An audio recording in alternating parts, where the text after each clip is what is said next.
It is the one and only Slumber Party Massacre. The Slumber Party Massacre. I needed this, it feels like it's been a while since I've talked about a horror film on this show. I just wanted to watch something I knew I would just get a kick out of. I didn't want anything that was going to drag me down, make me think or feel. Just a dumb movie. And that's what we got. Just Halloween came out a little before this. What if we made Halloween for bad people? Slumber Party Massacre.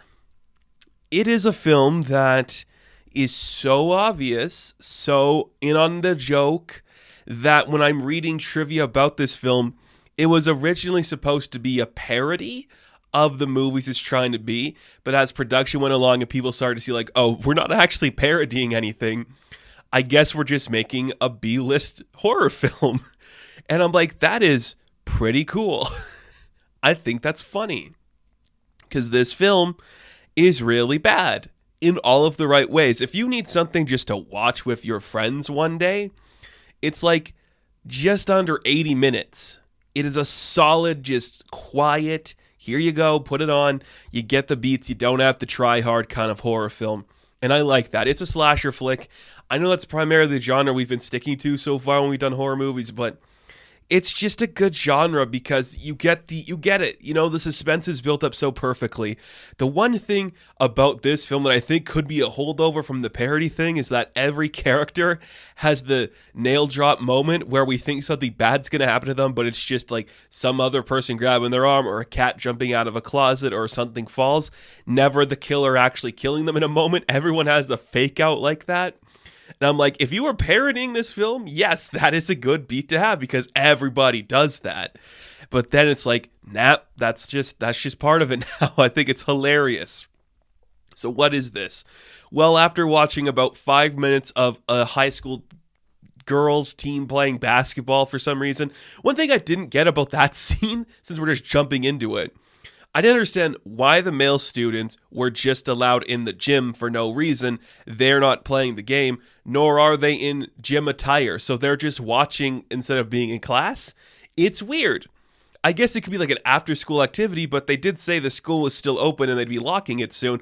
And by the way, can you just imagine like the way you used to lock a building, which is big chains and a padlock? That is insane to me.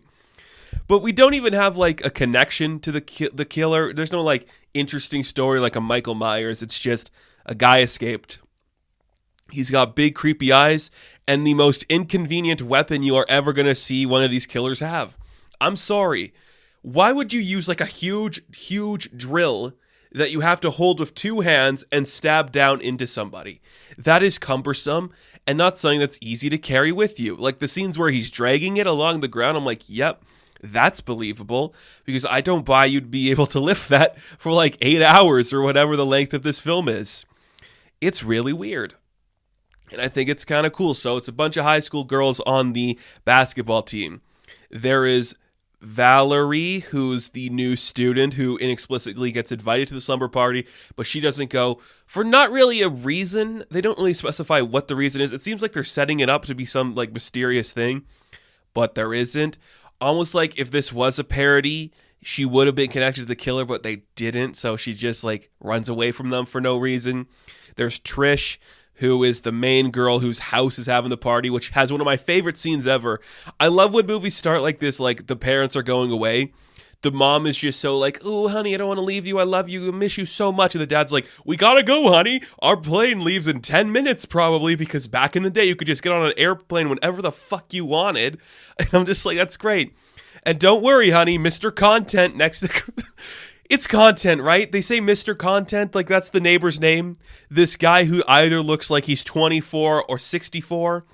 This really skinny blonde guy who literally just hangs out in the house with the 18-year-old girl for no explicit reason than other than like, I saw you were home and wanted to make sure you were safe. What a creep. I'm glad he died. So there's Trish, there's Valerie, there's the one who's got a boyfriend who is kind of like the slutty one, but she's just more like, I like my boyfriend and we're not really doing anything at this slumber party, so I'm going to go see him. And I forget her name. There's Jackie, who is the token black character. I'm not going to say anything else about that, but she is just there for the diversity's sake. And then there's the other girl, Kimberly, I think is her name. Yes, the other girl. And yeah, it's that kind of movie where all of these main actresses, except for Valerie, I think, we're going to see their naked bodies. Because it wouldn't be a slasher flick from this time period if we didn't see the young actors playing 18-year-olds taking their clothes off and just showering. Like, I wasn't very active in sports in high school, but I couldn't imagine a school today having a really just huge like locker room with the showers that are individual stalls that you can just look over top of and stare at people. That seems dumb. And I've never been to a slumber party with a bunch of women. Unfortunately, I just haven't had that experience. So I don't know if this is accurate or not, but I'm going to say it's probably not accurate that you just all strip down in the same spot with the windows open for a bunch of peeping toms to look inside and then just put on various like jerseys from sporting matches. I don't think that's accurate, but that happens in this.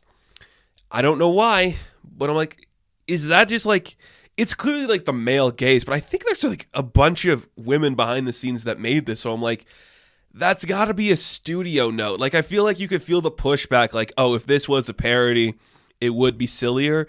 But there's two male characters. There's Jeff, and then there's this other guy who's Jeff's friend, kind of Anthony Michael Hall vibes.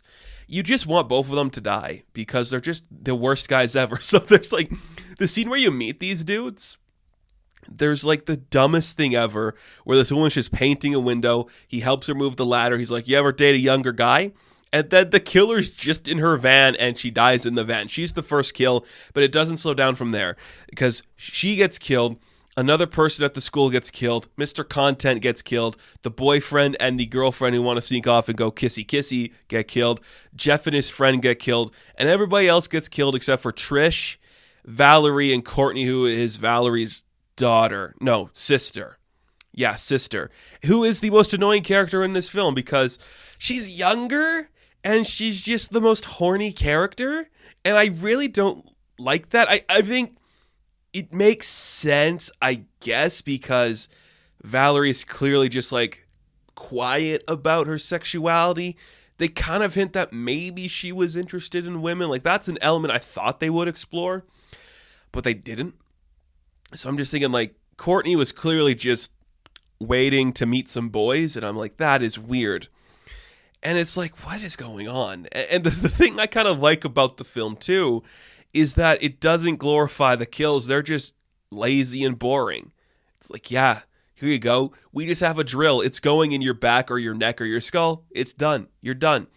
We just toss the bodies in a trunk. There's one really great bit of comedy where, again, it's the parody thing where you're just seeing, like, Courtney's opening the fridge and Kimberly's body keeps falling out. She does that twice, and you're like, why is that happening? What a weird, like, it's supposed to be scary, but it really plays off like a joke. And that's really weird because if this worked, if they like stuck to their guns and said, no, we are parodying Halloween, they would have beat Scary Movie and Scream to the punchline on this thing. And I think that could have been really cool because they actually sing the Halloween theme song in here when the lights go out. I'm like, what? You're towing the line so closely to being something special, but you just have to pull back every time it happens and just become a basic slasher flick. They might have killed the guy, who's to say? They probably did. It's really weird. The other thing that really surprised me was how good the camera movements were. Like, good POV shots. Sometimes it was shaky, but it's just a budget thing. You can't have like a stabilizer, and we don't have like the Evil Dead sweep coming in yet to show you how to do that properly. So it's really interesting looking. And I think there's like some guerrilla shots in here that look really well. It's actually kind of impressive how much I liked the cinematography. And I really like the houses. And I think that was just like the thing back in like the 80s where it's like you could just get a really nice house for very cheap because the world wasn't broken yet. And they have like a garage that is separate from the house and like a really beautiful walkway with like 2 swing sets. I'm like, that is really cool. I wish houses still worked like that and the market wasn't broken and annoying. But I don't know, man. This film actually surprised me. Is it bad? Yeah. Dialogue on the nose, of course. But you got some beautiful girls getting killed and some really annoying assholes getting killed, so that's kind of cool. There is the coach character who I genuinely like her, I think, the most because they're trying so hard to show you, like, oh, she's alone on a Friday night. She's dressed like a gym coach, and she has a cat. She's a lonely, widowed or something woman where she's alone and never happy. And I'm like, what a weird angle to throw into this. But she's a compelling character that I like. But if I had to pick my favorite character, it's the cat that jumps out of the closet and attacks Kim.